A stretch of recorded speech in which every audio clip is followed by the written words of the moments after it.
Fresh is the word.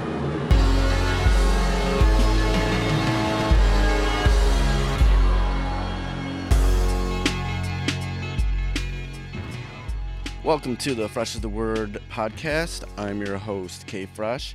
This is episode 27, and it's finally warm outside here in Michigan. Spring has sprung. No longer that freezing weather that we had like a week ago. It was disgusting, and my body sucked. My body really sucks during those times. I feel like dying. I was already dealing with that food poisoning that I mentioned on the last episode. I'm still a little weak from that, just to be perfectly honest. But I'm getting past it. We got a great show for you. Every week's a great show, and I hope you're enjoying the podcast thus far. Sad news in the wrestling world. ECW, Extreme Championship Wrestling original, Balls Mahoney, he passed away at the age of 44. Dude, that's it. Yo, he was like one of those guys that was like the heart and soul of ECW back then, when you just, no one had a bad thing to say about him. He was so, everybody just loved him, man, and he was so entertaining. He just came out, he had his own chair, he had his own customized chair for every big major event. And he was gonna wail away on someone's head with the chair, and he had came out to the AC/DC song, and it was just always fun with him and his partner, who also passed away recently, Axel Rotten. They were just like one of those that was sort of like lived and breathed ECW. It was like they were what ECW was about. If you had to describe, if you had to have a few examples of what ECW was back then, Balls Mahoney was definitely someone you could put on that list, because he just embodied the spirit of that wrestling organization. An amazing time in pro wrestling. So we're definitely going to miss you, Balls Mahoney. Thank you for all the great years of just entertaining, chair swinging, barbed wire tomfoolery in the ring. You had the biggest balls of them all. What else is going on in my life? Last night, I'm recording this on Monday, January 18th. I went to Crowfoot in Pontiac to Cal and Company from 89X. They put on this, I guess it was a free show, completely sold out, with a few sort of like metalcore bands, hard rock metalcore bands, headlined by Detroit's own We Came as Romans, and then Troy, Ohio's Miss May I, and then also another favorite of mine, the hard rock band from Detroit, Wilson. And this was actually one of the funnest shows I've been to all year. It was just a great vibe. All the bands kicked ass. It was just cool, man. It was just so energetic, so positive, and I've never seen We Came as Romans or Miss May I before live, and they really kicked ass. Wilson's a favorite of mine. That was like the second time I've seen them live, and they played my favorite song by them, Crave. So, I mean, if you're into any of that sort of metal, I know a lot of people already know about We Came as Romans and Miss May I. They got a pretty big following. So if you haven't seen them before, I think you should go see them. Definitely haven't seen Wilson before. They've been, opening a lot of tours lately, all across the world, So I just hope for more and more success. Hopefully I can get them on the podcast again. I did interview the lead singer, Chad Nicefield, last year for a Huffington Post Detroit piece. And, he's a good dude, ran into him at the show afterwards. Finally bought their vinyl, their Right to Rise vinyl, and it's beautiful. It has this, it's white with green splashes on the vinyl. So it was good to see him. Just all in all, great show. I just love going to stuff like that. I did totally miss the Slum Village and Friends show down at the Majestic Theater. But I just to be perfectly honest, sometimes I just need a break from that sort of hip hop stuff, you know. So I've seen them a million times. I'm not sure if I ever. I mean, just to put period point blank, I don't know if I want to see the current incarnation of Slum Village. I saw the original Slum Village with T3, Batin, and JD perform before. More specifically, it was June, July 2000, Good Vibes Tour, St. Andrews Hall. JD had two MPCs up there. They went through their whole like catalog at that time, and at that time, all the whole catalog was Fantastic Volume 1 and 2. So they literally just went through all the stuff that they would normally not really perform because JD brought out all the all the original discs and stuff like that, so they could perform all that stuff. So it's nothing against anything. Slum Village, Fat Cat, Black Milk, Guilty. But sometimes I need to be more than just what you guys think I am. More specifically in the hip hop scene. Sometimes I feel a little pigeonholed. I did a lot of work in the hip hop scene for many years, and I feel like I got pigeonholed. So I'm really striving to do more, even if it isn't music related. I want to just do more outside of just Detroit hip hop or Dilla stuff or Detroit music or just hip hop in general. I want something else because it just isn't there for me anymore. Just to be pigeonholed into that sort of thing, and that's what I'm kind of searching. I think we all kind of get into a point where we want something else, and we all kind of struggle with that in our 20s and 30s, and that's where I'm at right now. I'm like, where do I want to go next, And it's a scary, uncomfortable next step to do, Do I want to stay here in Detroit? Do I want to move? Do I need new scenery? Do I need to move away? Do I just need to travel? What? I don't know. There's a lot of questions I need to ask myself, but that's what I'm going through right now, and that's what I'm trying to figure out, what do I want to do with my life right now? I don't want to just walk away from I love music, I love doing all this stuff, but I can't be in the same place I was 10 years ago, and I don't care to have everybody still want to talk to me about the same old shit that we talked about 5-10 years ago, man. And like, some people just need to, I think some people need to just move on. And then some people, I just need something new. So enough of that. Let's get to the show.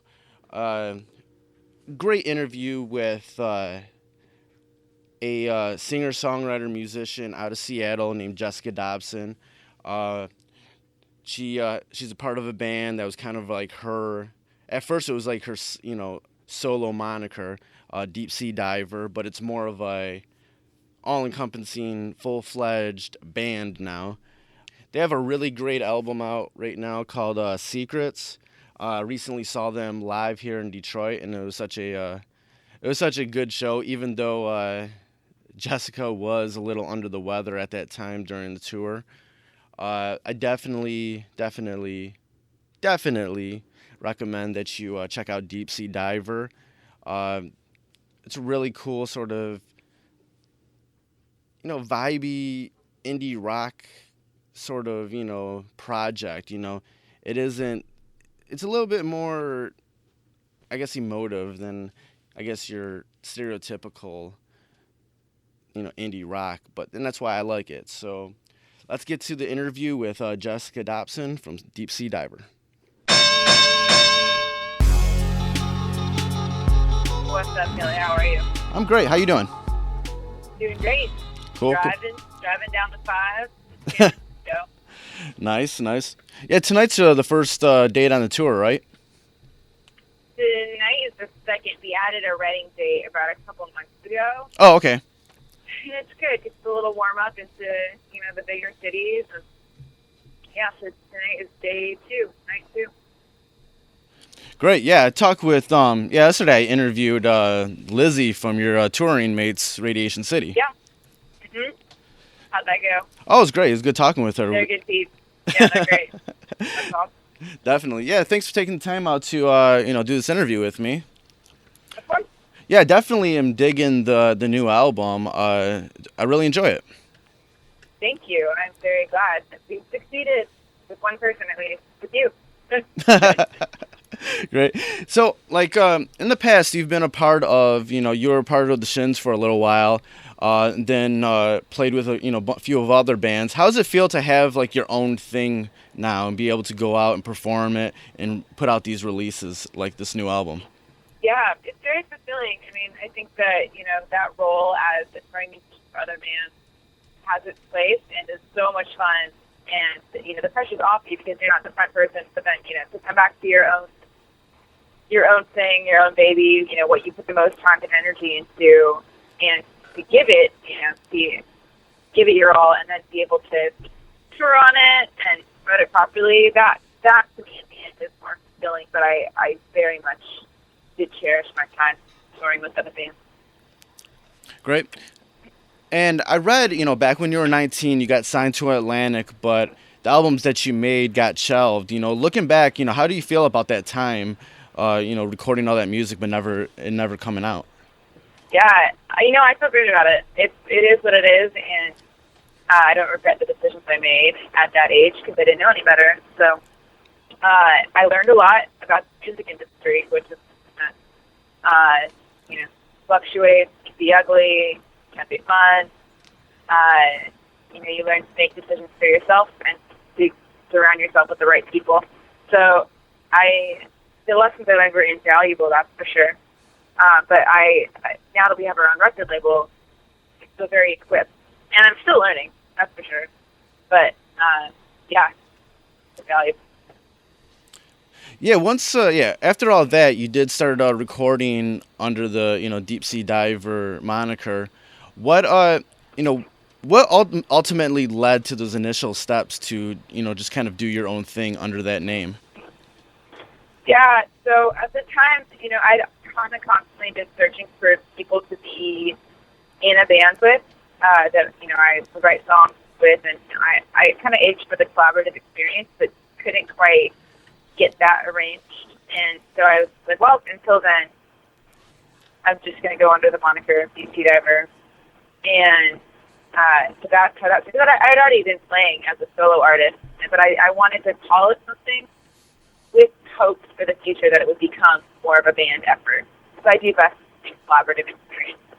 I can write my own songs and do that fine on my own, but I think that they really come alive when I'm playing with other people who I trust and have great ideas. Speaking of that collaborative nature, kind of extend upon that. What is it about, sort of working with the right people that sort of brings your ideas more to life? Yeah, well, I just think, first off, it's fascinating. I've read about, Talking Heads, even, Psycho Killer was supposed to be this acoustic ballad. And then he brought it to the band, and then it turns into, more of a rock jam. And, obviously a very iconic song, but David Byrne, said, he would have never foreseen it becoming an arrangement like that. And, I have the same sentiment with collaboration.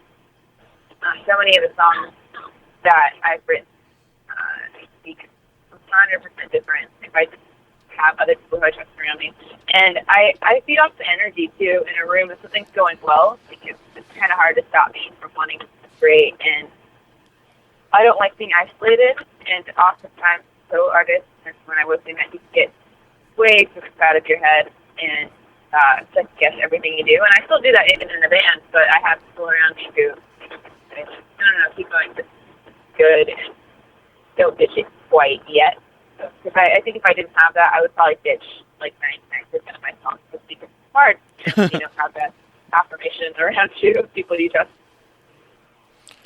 What's sort of your process about, writing music and then kind of taking those ideas and then eventually they become, the final song? What's sort of your process? When I do best, it's a metaphor or an image that I have that's very strong. or a very striking story that somebody told me. I really well with personal stories and knowing something and somebody, and so that's always kind of a good jumping point for me. It's a little bit harder when it's like vague and I'm just writing music but don't have any lyrical ideas in mind. And I want this song, I want every part that I write to match the vibe and how I'm thinking and what I'm trying to say lyrically. I don't do well with cut and paste things. So there has to be a very strong vibe surrounding the song for it to kick off at first. And that's kind of how I start off. And then sometimes it is, just a little piano part that I'm writing that I'm not even thinking about, and then it'll turn into an entire song. There really is no method in being a diver, which is kind of fun and frustrating because it's nothing to rely on 100% of formula. So it's different every time, but generally, like, if I have a really strong theme, like sorrow, loss, or that strong metaphor, like I was saying for image, it's very helpful to me. Right. Well, during your time with the Shins, you eventually got to the point where you left the band and dedicated more time to this deep sea diver project. What sort of led to finally making that decision to dedicate more time to this? Yeah, so the tour was winding down. I think there was only like a month left of touring in the Shins, and I had I didn't know what to expect for these history speaks in tandem. When I was touring the Shins, and it started gaining momentum, especially in the Northwest. AXT picked up our record, started getting radio play, and things were happening that I didn't expect. So by the end of the Shins tour, we had all these opportunities to tour, and I was very hesitant to ask. I'm not somebody that just kind of like cancels my commitments to things, and I love all those people, and James is a dear friend of mine, and so when we got offers for tours, and it was just kind of like, oh my God, I knew like I've got to at least ask if I could go do these things. So I ended up asking him, and he was way more than cool about it. He was like just stoked for me, and he said, yeah, totally, go do your thing. And so there was the only way that was possible was because my friend Mark started playing guitar in the band, so he ended up taking my guitar for that last portion of the tour, and it ended up not being a big deal. But I was pretty afraid to ask him first, because it's it's like I was given that opportunity for 2 years, and to bow out just seemed like a very good idea. But in the end, it worked out. Great. Yeah.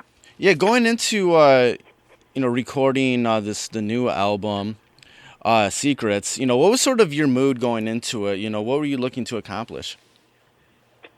I think we kind of trying to get our footing with the Always Waiting EP and realize what we did and did not want to do in the recording of the sophomore album. And mainly that was we didn't want to make a long, drawn-out record where months and months in the studio and too much time in your hands to overthink things, to change things. That's so easy when you're recording digitally. You just keep adding tracks. And so we ended up recording the new record of the basic facts 6 days in LA. We booked time at a studio with one of our favorite engineers. Worked a lot with like Radiohead, Beck, Air, like done some insane records. And so we were kind of forced to bring it because we had so little time to get drum, bass, guitar done, and we wanted the record to sound like we sound live. And that's a really hard thing to accomplish. And to get that spirit. And so we relied pretty heavily on our producer and engineer to be able to say, like, okay, that was a take. That was a take. And we do 5 or 6 takes, and he would stop us if we want to do another one. Our inclination is like, oh, we could do it better. But nope, that was it. That had the quote unquote magic in it. So yeah. And so yeah, we wanted to make a bolder record. I played a lot more guitar on this record. And not just played guitar, but experimented more and tried to step up as a front person. Lyrically, the way I sang the song, how intense some of the guitar parts are. And I think everybody took a step forward in a bold direction. Yeah, I see that your drummer Peter Manson is actually your husband. Like, how does that sort of work out within the band? Well, it works itself out daily. It has its ups and downs. Mostly, it's like kind of like when we're on and when we're communicating and not being butt heads about whose ideas are better or just having a bad attitude in practice. It's easy to break the spirit of creativity, but it's one of the most fulfilling things ever because I get to do what I love doing most with the person I love the most who's doing what he loves to do. So it's like pinnacle moments. I just got laughed at by my guitar player. Fuck you, Elliot. Matt, yeah. Why? Okay, sorry, I got distracted. Shut the fuck up, Elliot. Elliot wants to talk to you about wrestling right now. Oh, really? Yeah, Elliot wants to. I'm not kidding. I'm just trying to put him on the spot. I'm a big wrestling fan. I'm a big wrestling fan. Like, part of my podcast is about talking about wrestling. Yeah, that's what I hear. You should quiz me on my wrestling knowledge, and we'll see how hip I am to that stuff. I'm not very hip, but I want to see if I can answer your question. Do you know things that are going on now or some old school stuff? You know what? What I know about wrestling. What's that game you play, Peter? On WWE Ultimate SmackDown on what, PlayStation? Yeah. I know about Hulk Hogan. I know that game, and they make some ridiculous characters that are wearing like the craziest shit. And then Macho Man, Randy Savage. Okay, he has a hip hop album. I know that. Yes. And other than that, it's what I see in the movies. I was just gonna see like if I had some like balances in my subconscious that answer your question, things like that. I highly doubt it. But you should throw me a question though. What do you got? Let's see here. Here's what is one of Stone Cold Steve Austin's catchphrases? What's one of Stone Cold Steve Austin's catchphrases? Hold up. What do you got? I got the Rock. Feeling of the Rock. I'm trying to lean on these guys. Stone Cold Steve Austin. I know this. Don't make me put my butt in your face. That's no. I don't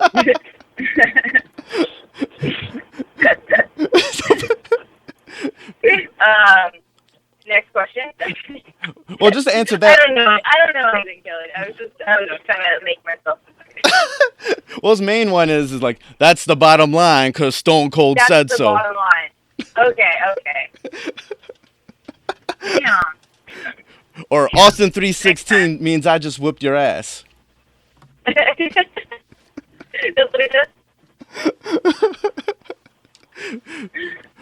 That's great. That was perfect. Honestly, I should just go with your ass. Yeah. Yeah, that's what it is. Okay,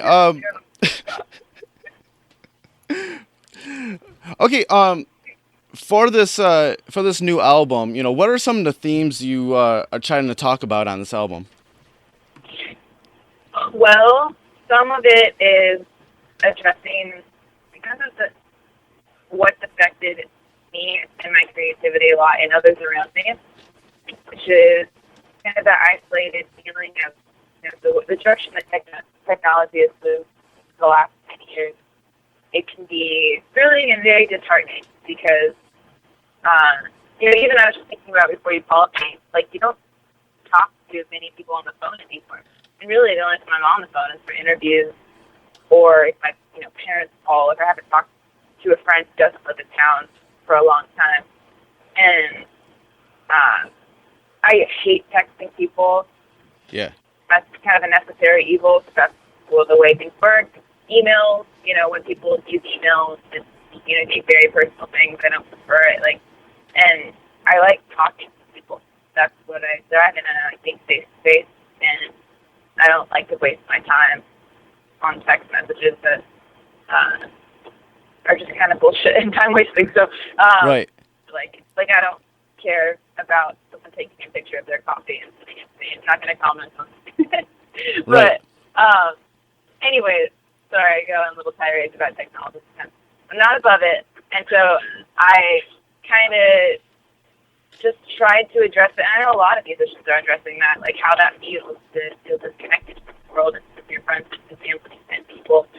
And so this record, I wanted to write a lot of things that felt like I was shaking myself and shaking other people out of, like, if they're in a slumber, if they're feeling like I don't recognize myself anymore and these are my ambitions, and somehow they've been narrowed and as a direct effect of being disconnected from people.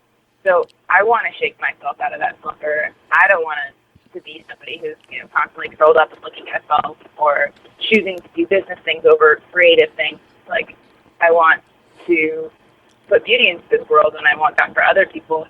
So a lot of it deals with that, and then a lot of it deals with loss and just personal relationships and people breaking up, divorcing, maybe not being friends with certain people anymore. And I try to be a lot less vague on this record and throwing like narrative lyrics, but I don't know if I succeeded. But anyways, that's kind of the theme of the record.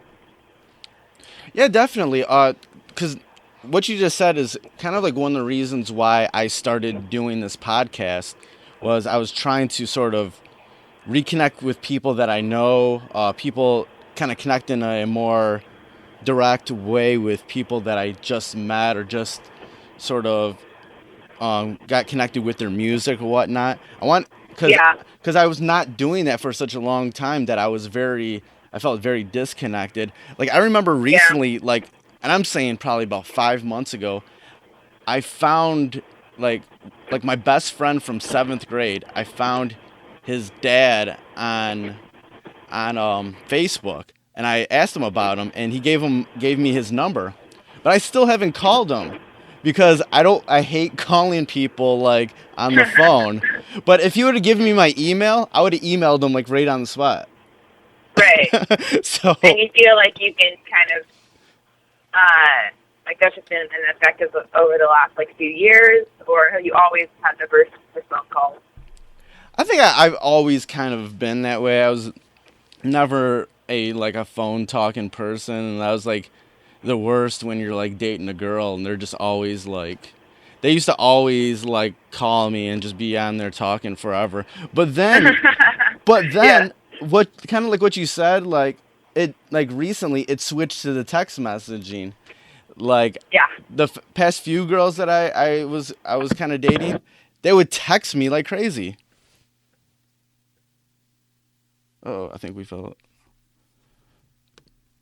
Uh-oh.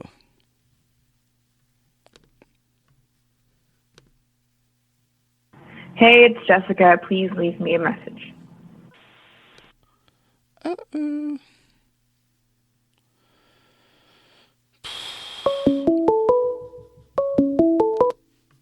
Yellow. Sorry, Kelly. It's all right. Got disconnected. I tried to increase the volume on my little wireless headset thingy, and I just pulled up on you.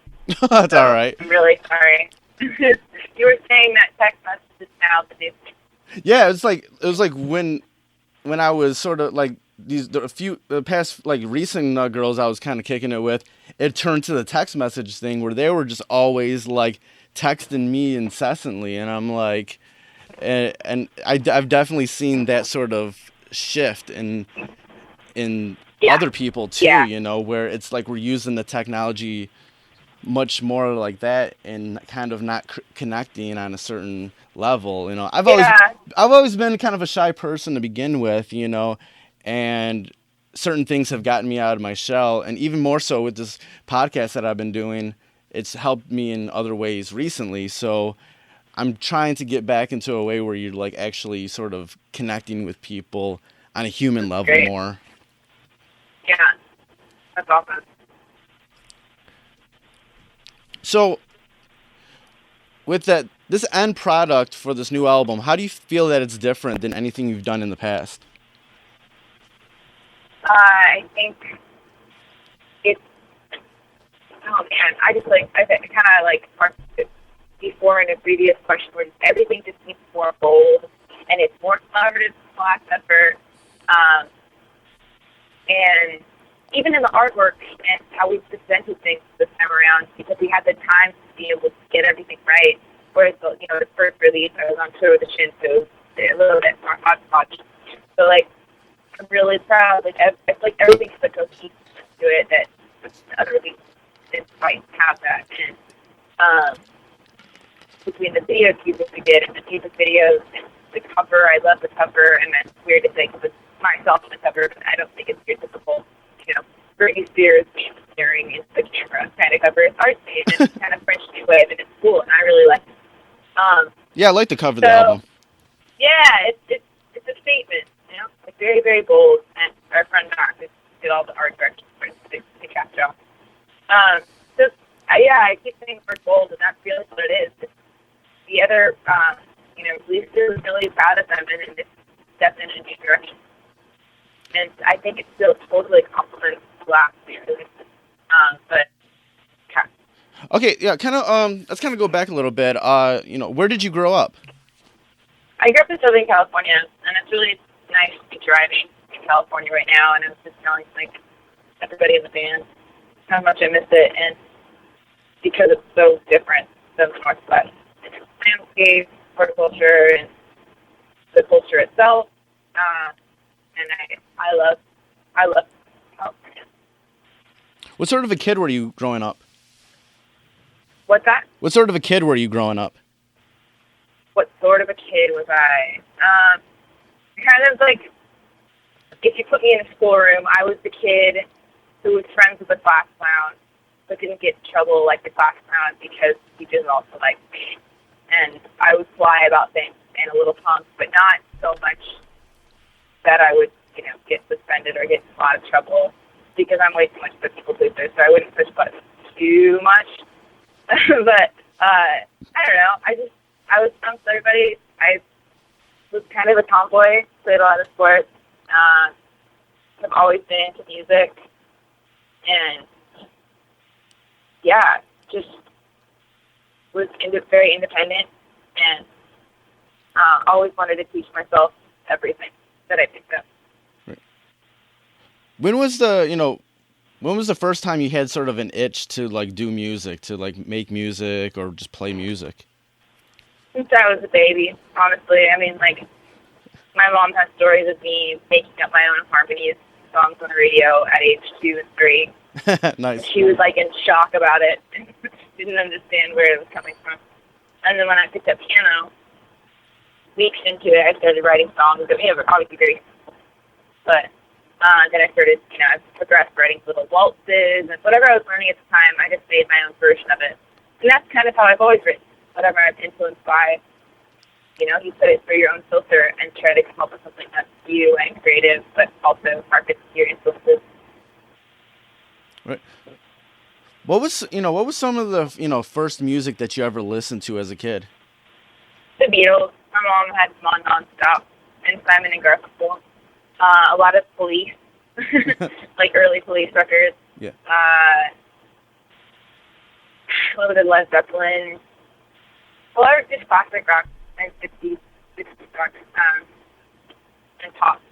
And then as I got older and junior high, went more of a goth stage and got into The Smiths, The Cure, Radiohead, because I had the Romeo and Juliet soundtrack, and that's how I found out about them.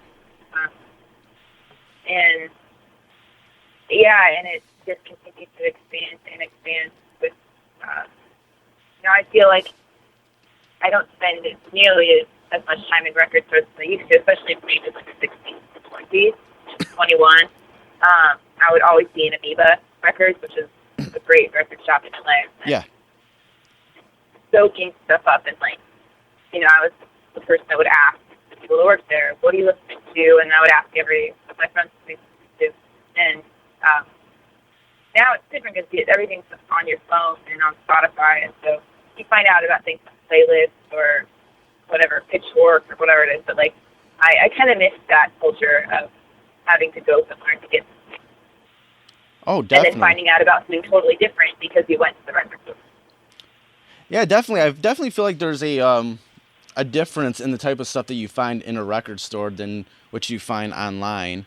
Yeah. A lot of the stuff, like, in some shape or form, makes it online, usually on YouTube, but for the most part, there's still troves and troves of music that will never get a proper re-release in the digital world. Yeah. Yeah. So that's what this new generation is missing on, is those stupid little records Right. that you find at the record store that was probably an independent release or something that Totally. are pretty awesome. Yeah. I think Bandcamp, some ways, fills that role, but it's different. And because it lacks that personal experience. But there are some platforms that do that, because I know a lot of people have found out about us, on our first two self-releases, their Bandcamp and then WordPress. So it's not completely gone, but I don't like it as much. Right, because it was cool. Like when you go to the record store, that was kind of like the social media of our time, because there would be a bunch of other music heads just hanging out there, and you would like just talk about things, debate things. They would bring up CDs or records that you should check out. Like or standing in line to get tickets, to be the first to get tickets. Oh yeah, shows, things like that. I don't even know if that exists anymore. Yeah, those are the days. Those were definitely the days. Yeah. Let's talk about the live show. What sort of energy happens at your live show? We try to bring it as much as possible, and to not be married to recreating the record, but we love the element of surprise at our live shows. It's always kind of something that's quirky or different that happens that you can only really see at our live show, whether it's like the set design we created or built with the help of our friends. And it's fun to be on a smaller budget, because you really have to think long and hard about what can I do that looks just as cool as if I went to like a beach house Tame Impala show. Obviously not on that budget, but like is going to be memorable and like cause people to talk about the show. And so we try to do things like that, and I don't want to give away any of our secrets. No pun intended for this tour. But really, honestly. But yeah, I mean, kind of like Peter is a firecracker on the drums. It's so fun and animated to watch. And Gary, our bass player, and him drive that rhythm section. We've got Elliot, superstar, Sesh Dog Jack, plays keys, guitar, and then I kind of like, it's fun. I hop in between, playing guitar and then playing keys and going back and forth between those things, and kind of acrobatic sometimes, but we bring a lot of energy, that's for sure, and try to connect with people during as much as possible. Did you find it that it's pretty easy, or is it pretty much a challenge to sort of translate what's on the record to a live show? It took time, that's for sure, and our rehearsal space is in our basement, so we're really lucky to have, it's like on any whim, it's like, okay, let's practice for 2 hours, and then have dinner and chill. And so we recorded a lot of what we were practicing, so it really hear what was going on. It's deceiving sometimes to stay in practice space. Like, either it sounds like shit or it sounds amazing, and then you actually put it on a live stage and you're like, ooh, like it exposes. It can be a wall of sound downstairs, so it covers up a lot of tone and things you're trying to get across. So we recorded a lot of it, and we're just like, okay, so we put a lot of work. Like I said, like not trying to step-by-step recreate these songs live, but they will do, I hope, justice songs on the record. Yeah, a lot of effort for this stuff. Definitely. Well, thanks for taking the time out to do this interview. It's been a joy to talk with you. Yeah, man, same here. I'm glad that we got to talk about music and as good as it. Oh yeah, definitely. I always love that. I always love that. Yeah, I'll definitely be at the Detroit show. I'll come say hi. Yeah, awesome. That's Marble Bar, right? Yes. Like that. Yeah. Okay. Great. Yeah, definitely. All right. You too.